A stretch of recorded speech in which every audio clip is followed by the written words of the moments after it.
রাজনীতির মানুষ হিসেবে আপনার সুযোগ এবং সম্ভাবনা বাড়াতেই কথা বলেন, বিরোধিতা করেন। এতে কারো অসুবিধা থাকার কথা নয়। কিন্তু কি বলছেন, সেটা কি বুঝে বলছেন তো? রাজনৈতিক বক্তব্যের একজন ভোক্তা হিসেবে আমাদের টেস্টও কখনো তেতো লাগে। মনে হয় এটা না হলেই ভালো হতো বোধহয়। ইতিহাসের পাতা খুলে মনে করতে হয় না।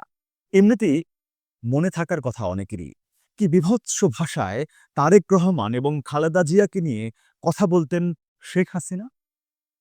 একটু মনে করুন, কি একটা শ্বাসরুদ্ধকর সময় পেরিয়ে এসেছে দেশের মানুষ।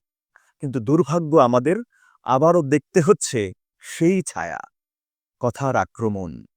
মূল প্রসঙ্গে আসব, তার আগে আপনারা জানেন, তাও বলছি, তুই তোকারি বলতে কাউকে অসম্মান করে বা তাচ্ছিল্য করে তুই বা তোর সম্বোধন করাকে বোঝায়।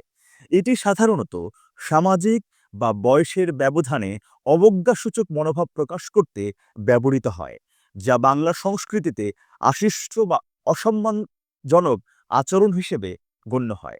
যদি তাই হয়, তাহলে আমিরে জামাতের মুখে একই কথা শুনেছেন আপনারা? ফ্যামিলি কার্ডের সমালোচনা করতে গিয়ে তিনি বলেছিলেন, "রাখ তোর ফ্যামিলি কার্ড।" কাকে রাখতে বললেন? নিশ্চয়ই তারেক রহমানকে।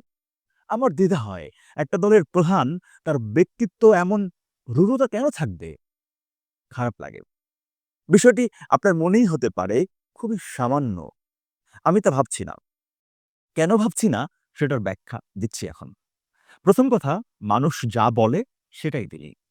বিষয়টিকে সহজ করার জন্য বলি, মানুষ যে অ্যাপ্রোচে কথা বলে সেটাই সে হয়ে ওঠে। তাই যদি আমি কাউকে তুচ্ছ করে কথা বলি, আমি বোধহয় নেমে যাই কথার সিঁড়ি দিয়ে আরো ক্ষুদ্রতার দিকে। শেষ নয় এখানে। একটা ভিডিওতে দেখলাম তিনি বেশ সিরিয়াসও বলছেন, তোরা তো পালাক্রমে দেশ শাসন করলি, এবার আমাদের সুযোগ দে, এমন কিছু। বিশ্রামে যাওয়ারও পরামর্শ দিচ্ছেন তিনি। ওকে, আই আন্ডারস্ট্যান্ড, সব মানলাম। কিন্তু রীতি, নীতি, সৌন্দর্য, সহনশীলতার সূত্র ধরে যদি এগোই, তাহলে চরম শত্রুর সাথেও কিন্তু ভালো ভাষায় কথা বলা যায়। যায় কিনা বলেন? কথা সামান্য। কিন্তু যে পথ ধরে হেঁটে আমিরের জামাত হঠাৎ কেন এরকম কথা বললেন? চিন্তা করেন এবং ভাবেন এবং সত্যের মুখোমুখি দাঁড়ান তো। নির্বাচন শুরু হওয়ার পর থেকে জামায়াতের আমির এবং তারেক রহমানের বক্তব্য তুলনামূলক বিশ্লেষণে আপনি জানতো? হ্যাঁ, এটা সত্যি, তারেক রহমানও কটাক্ষ করেছেন। কিন্তু তুলনার জায়গায় বসে দেখেন তো কি পাওয়া যায়? কথা শুধু নয়, তার সারসত্য নিয়েও ভাবেন কিন্তু প্লিজ। তুই তোকারির সংকট বাংলাদেশে কিন্তু প্রবল। এই সম্বোধন বড় বড় দুর্ঘটনার সাক্ষী হয়ে আছে। তাই ভাষিক সৌন্দর্যে সৌরভ ছড়াতে পারার মধ্যেও আছে কিন্তু ভোটের রাজনীতি।